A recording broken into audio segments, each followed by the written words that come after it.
straw while he thought about the matter. By the time he had finished his work, the cocks had begun to crow, and the morning light to glow in crimson streaks in the east. He picked up the hare's foot, wrapped it carefully in a rag, and balancing his scythe upon his shoulder, set off down the dusty lane that led through his village. A trail of blood in the dust made it clear that the hare had fled, not to the safety of the rye and barley fields surrounding the village, but into the village. The farmer followed this dismal track, past the gardens and cottages of his waking neighbours, past the churchyard with its brooding yew trees, past the village well. At the well, the tiny stains, now browning in the dust, led down another lane to a house the farmer knew, as he did every house in his village. The hare had gone to ground, it seemed, at the very doorstep of a good wife of that neighbourhood, the widow of a freeman like himself. The farmer stood in her small yard and looked around, but everything seemed as usual. The house thatch steamed as the morning sun thawed its mantle of frost. Wood smoke drifted fragrantly from the eaves, showing that the good wife was up and about her work. In the yard, 3 beehives stood in a row on their bench, the colonies quiet. Ducks and geese pecked in the dirt around the farmer's feet. The wounded hare was nowhere to be seen. Leaning his scythe against the cottage wall, the farmer stepped through the door of the cottage and called his neighbour's name.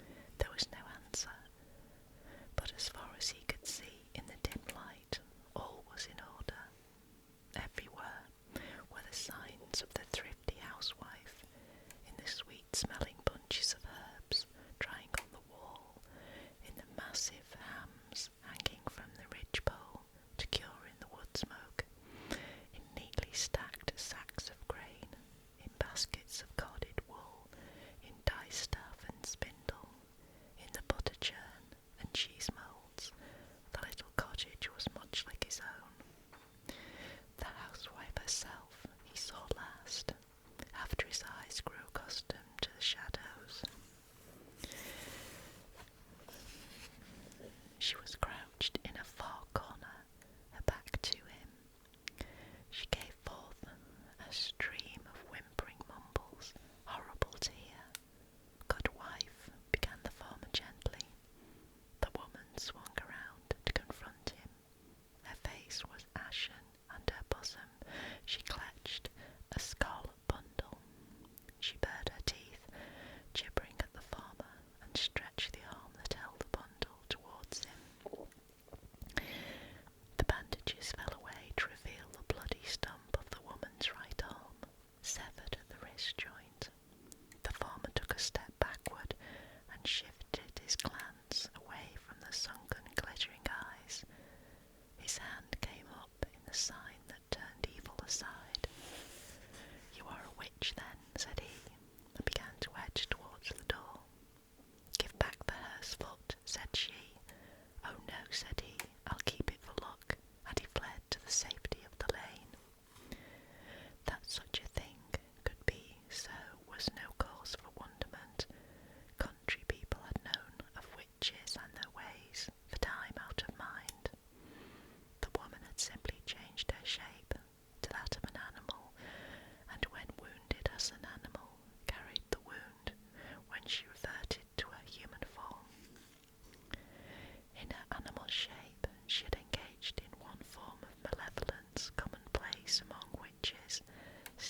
churches and in royal courts. The mass of humankind followed the rhythmic cycle of the farmers' seasons. Almost everyone lived in small villages, nestled among long, furrowed fields and broad patches of forest. People's lives revolved around those of their near neighbours, for the villages were isolated.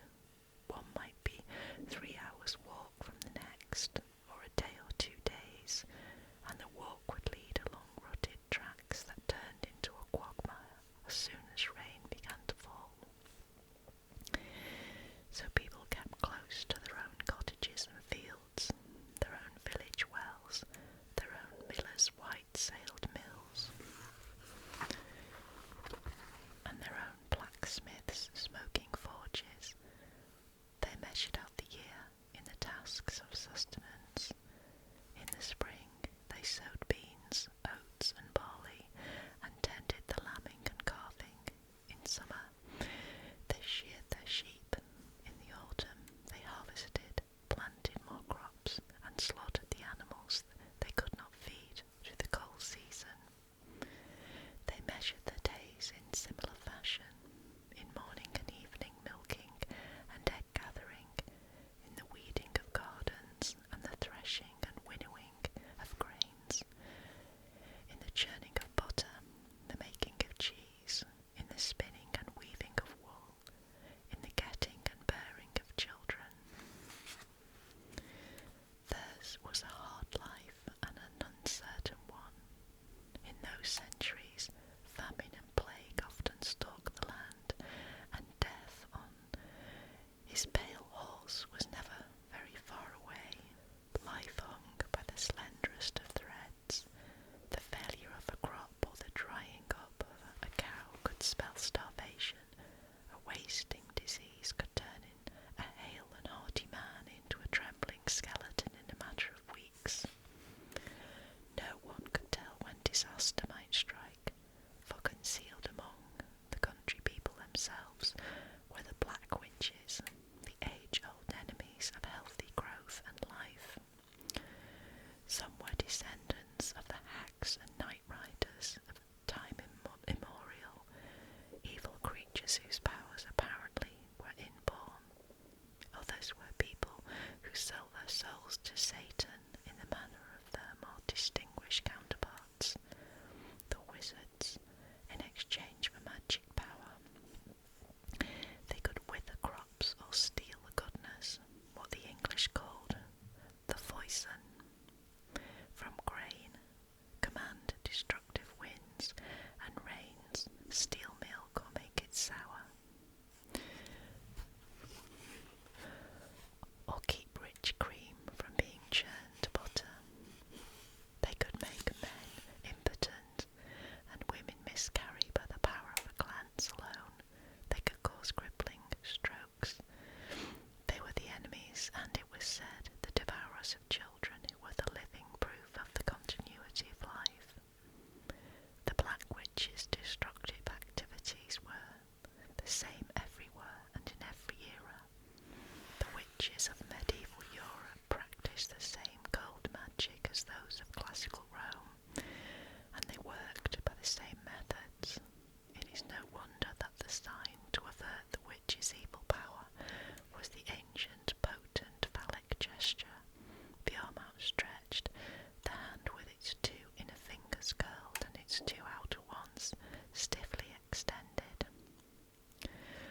Other protection and protectors as well existed to ward off the powers of black witchcraft.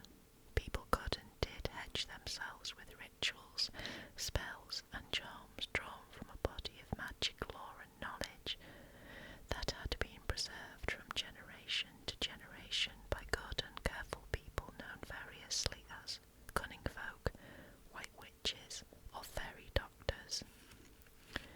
These people were healers, skilled by birth. The powers seemed to run in families, by training in the use of herbs and in midwifery, as well as in weather prediction, in the discovery of theft and sometimes in fortune-telling. White witches seemed to sense when black witchcraft was at work,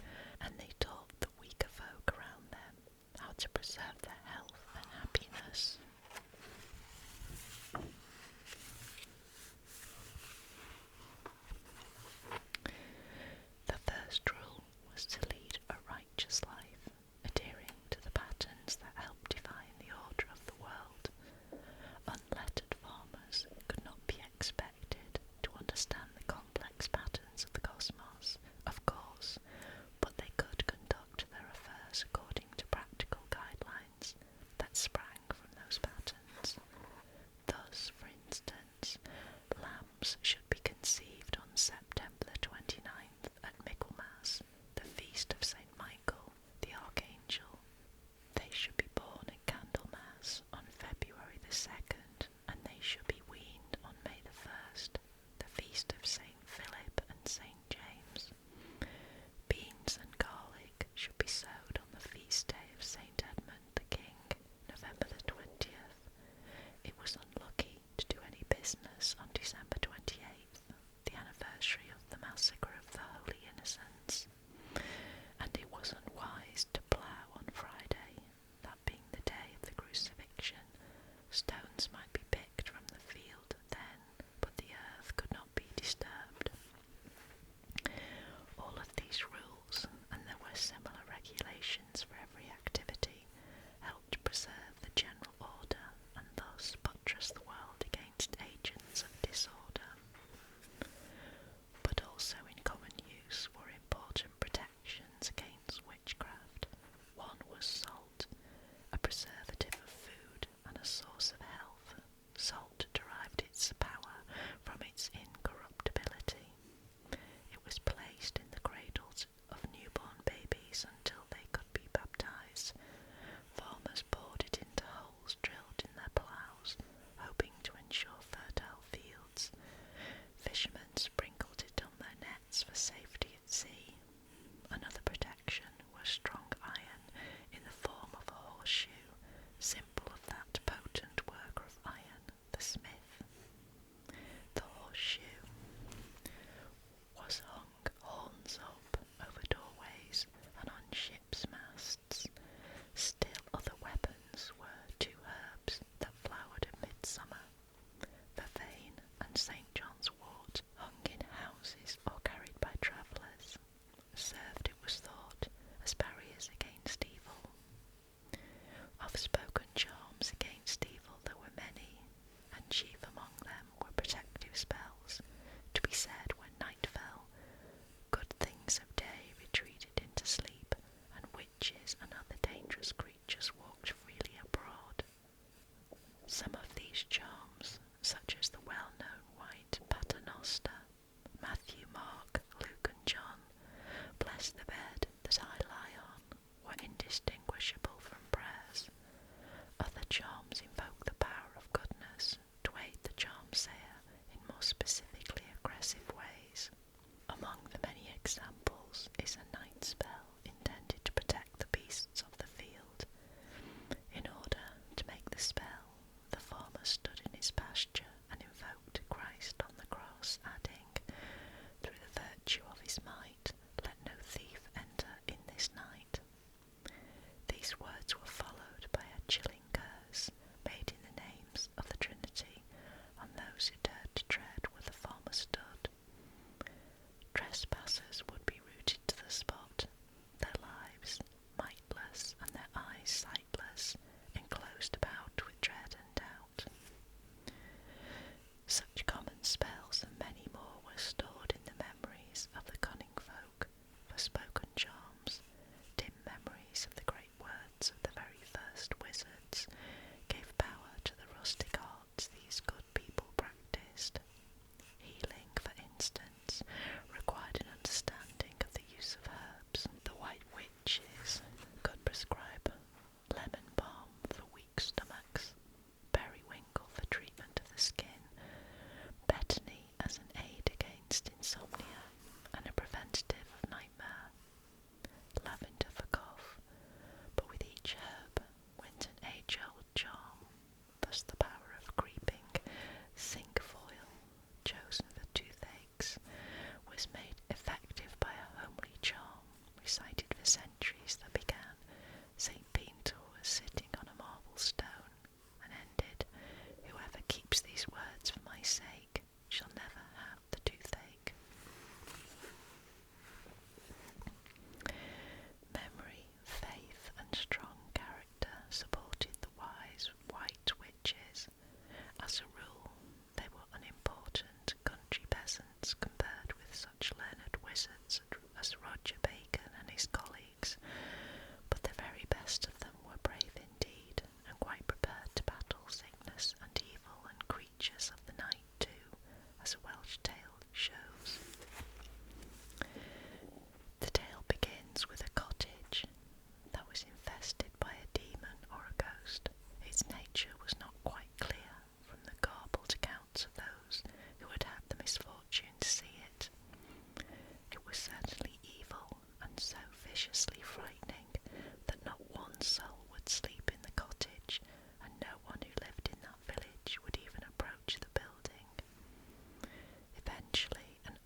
dusk to the deserted cottage, taking only her missal and a candle for light.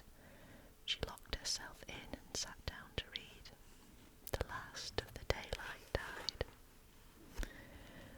The moon rose and began its passage across the skies outside, and the hours passed slowly by. No sound disturbed the reader but the rustle of her turning pages, the occasional crackle of her candle flame, and the busy scratching scamper of the mice in the walls. She came to the end of her reading and looked up from the page of her missal. Standing before her in a patch of moonlight was a shapeless mass of shadows, at the top of which glittered two eyes of flickering flame, full of hate and death and decay. The old woman regarded the creature without flinching, and it regarded her. She would not drop her eyes, and at last it made its challenge. "Thy faith is in that candle flame," it said. "Demon, thou liest," she replied, and defiantly put out the light. Then she straightened her back, fixed her wise old eyes on the evil points of flame in the darkness before her, and prepared to wait out the night.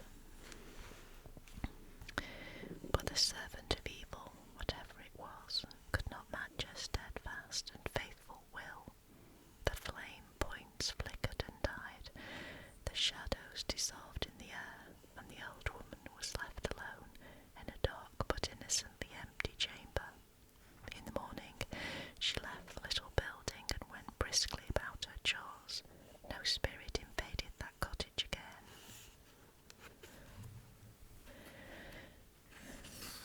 The rustic skills and courage of wise old women were all very well as far as they went, but to battle an enemy, one had first to know who the enemy was. That was the dilemma in dealing with evil witches. They were extraordinarily elusive. They lived disguised as perfectly ordinary folk. In villages and hamlets, among people who had known them all their lives, and unless caught in action, they might never betray their evil natures, although the superstitious thought there were signs. Black witchcraft, for instance, was an expression of intrinsic malevolence, greed and destructiveness. Therefore, it often was assumed that witches' bodies reflected their souls, that they resembled the bent-over, bad-tempered crones of whom every village had its share. Having animals other than the usual barnyard creatures inhabiting one's cottage could lead to suspicions of witchcraft too. Witches habitually assumed the forms of animals, hares, cats or ravens, for instance, in order to go about their business undetected, and those witches who derived their powers, like Dr. Faustus in Wittenberg, from pacts with Satan, were accompanied everywhere by familiars, demonic servants in the shapes of cats, toads, snakes, birds, even spiders or bees. All told, it was risky to be an ill-informed, scolding, solitary old woman who kept a pet cat or toad. Toads were not uncommon in dirt-floored village cottages to ease the loneliness. Old women of that sort were likely to be shunned or even tormented by unkind or frightened neighbours. On the other hand, some of those old women were not above pretending to witchcraft, to blackmail their neighbours with threats that produced gifts of food and money. Meanwhile, real witches pursued their pastimes with impunity. Some indeed were old women, but others were simply healthy-looking housewives, or even the housewives' rosy children. Glimpses of such witch children could be charming, as in the tale of the Shetland housewife found standing at her door, brandishing the washing with which she was busy, and loudly berating 7 frantically mewing tabby kittens. They were her children, whom she had taught to shift shape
a ship appeared, making good speed on the green water of the bay.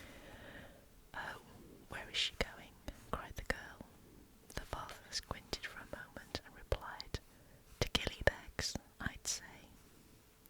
There was a pause, and then the daughter, with a sly, sideways glance, said softly, "I can keep her from reaching there just by wishing." But the father only laughed indulgently and lighted his pipe. While he smoked, the girl took his broth bowl and washed it in a little pool. When she had cleaned the bowl, she pushed it idly around in the water, dragging it slowly to the edge of the pool. At length she said to her father, "Now look at the ship and see what I have done." The father looked up.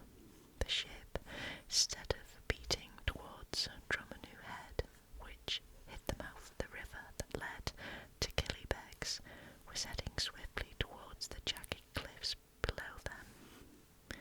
"When the ship is only a little nearer the cliffs," said the girl, "I shall turn this bowl over and it will sink, and the very same thing will happen to that pretty ship at sea." She rocked the bowl with one hand. The ship heeled far over on its side, although it was running before the wind. Then the girl smiled at her father with a bright, secret smile. He was a good man, and the first thing he said was, "Let her be, daughter." The little girl shrugged, smiled her strangest smile again, and carefully plucked the bowl from the pool. She dried it on her apron. The white-sailed ship slowly changed course and headed up the coast towards Drummond Head. "Where did you learn this thing?" said the father at last.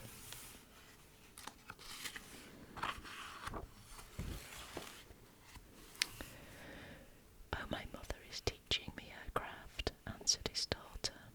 "I learned it at my mother's knee." And taking the bowl, she walked demurely toward the cottage where they lived, with never a backward glance.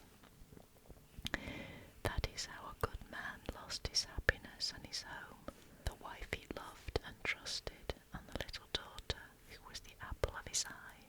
Both were in league with evil, and he was a helpless, hoodwinked bystander in his own home. A taciturn man, he said nothing more to either wife or daughter. That night, when he finished his work, he took his clothing and some food, and he left that place forever. The Irish tale is striking because innocent people rarely saw black witches actually at work. Black witchcraft was a secret art. To be sure, there were plenty of whispered rumours, just as there were whispers about solitary old crones and their pets. It was widely reported in the Hertfordshire village of Little Gaddesden, for instance, that people who peered through the cottage window of a woman named Rosina Massey, a dubious pastime in the first place, would see unnerving sights indeed. Dame Massey, it was said, entertained herself by standing before her hearth, conducting with great skill and vivacity, while her crockery, from the teapots to the cups and saucers, danced to her commands. It was also said that her three-legged stool did her chores, including the washing of that very crockery. And in another hamlet, whose name has been lost, children refused to walk past the house of a certain old woman. This was partly because she was abusive to children, and partly because of the collection of pottery, animals displayed in her window.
wasting, or could be stuck with nails or pins to produce illnesses in various parts of the victim's body. But the figures were also made of clay or carved of wood or plaited from straw, and the images could also be used for innocent purposes, such as attempting to draw a yearned-for person's love to the magic worker. Again, it should be kept in mind that many people who are not witches practiced or made efforts to practice image magic. In the year 975, according to Anglo-Saxon records, a Northamptonshire woman forfeited her property and her life by drowning under London Bridge for murdering one Elsa Wulfstan's father by sticking nails in an image of him. Sometimes, indeed, image magic was used against witches themselves. The presence of images, in short, meant only that magic was being attempted, not that a witch was at work. The only true sign that a witch was somewhere close lay in the effects of her craft. When fishermen's boats foundered in freak storms, when inexplicable accidents occurred, when strange illnesses decimated a village, when farmers' crops withered in the field, when cows went to dry and cream refused to turn to butter, then people looked for malice nearby.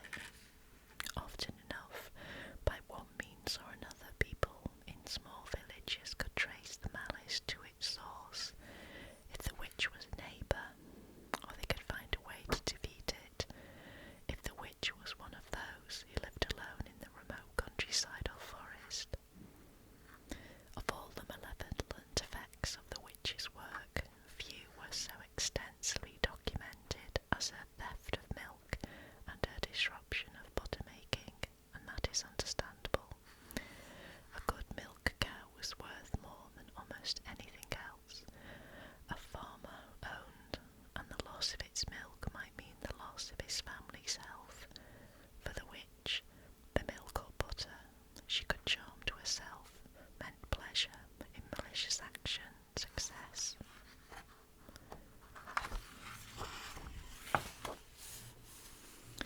Successfully performed, as well as profit in the marketplace, with little effort on her part. There were innumerable methods of acquiring the milk. Some witches travelled to neighbouring pastures or dairies in the form of butterflies and nursed the cows in this almost unnoticeable shape. The name of the insect, in fact, comes from the practice. Some, like the witch described earlier, travelled as hares, or as hedgehogs, or as cats.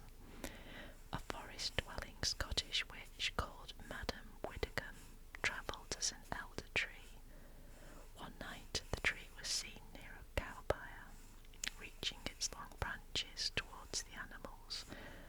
The farmer's mother, in that case, threw coals on the tree, burning it severely and stopping the theft.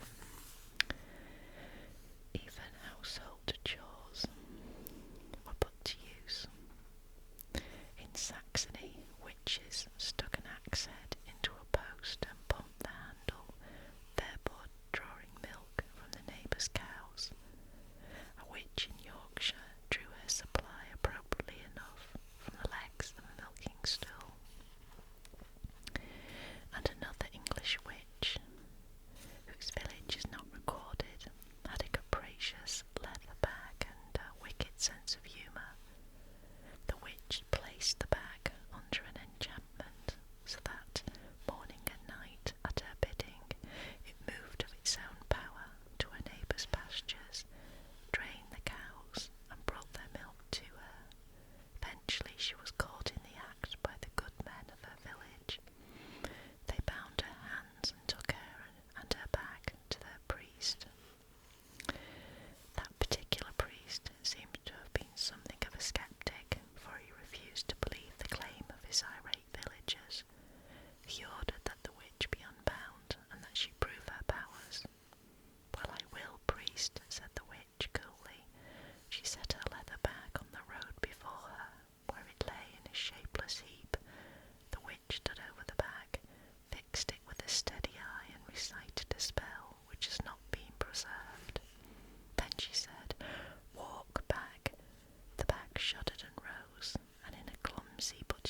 sort of way, it began to shuffle down the road.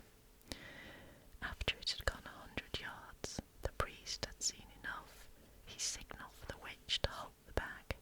"Stop, bag," she said simply. The bag collapsed in the dust and lay still. Moved by curiosity, the priest determined to try the spell himself. He stood over the bag, recited the witch's spell, and as she had done, ordered, "Walk, bag." Nothing happened. The bag remained where it was, a lifeless mound of leather in the road. The priest turned to the witch, raising his brows. "Well, priest," she said in response to his look, "it is my bag. I have faith in the words I speak and in the power behind them. If you had the proper faith, the bag would walk for you too, and suck cows as well.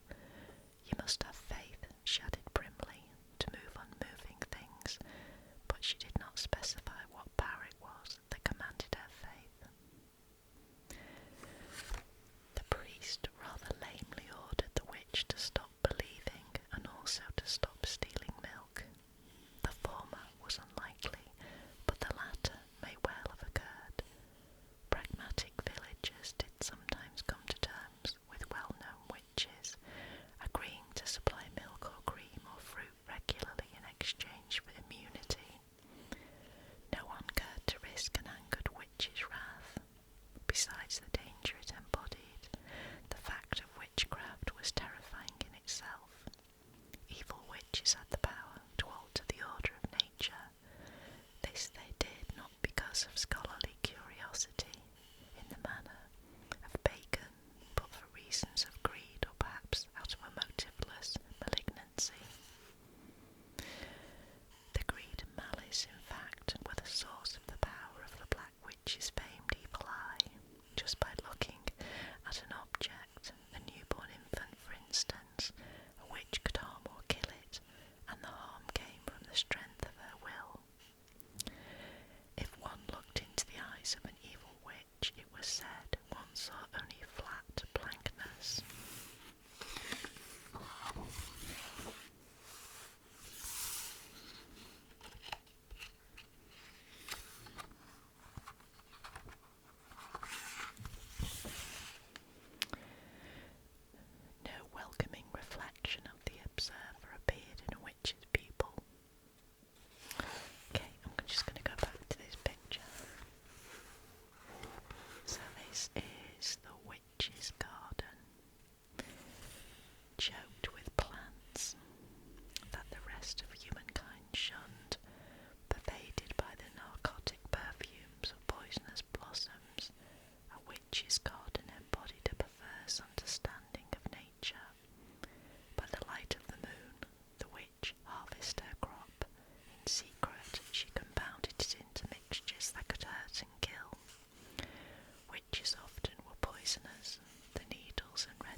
this being Kate from the Library of Whispers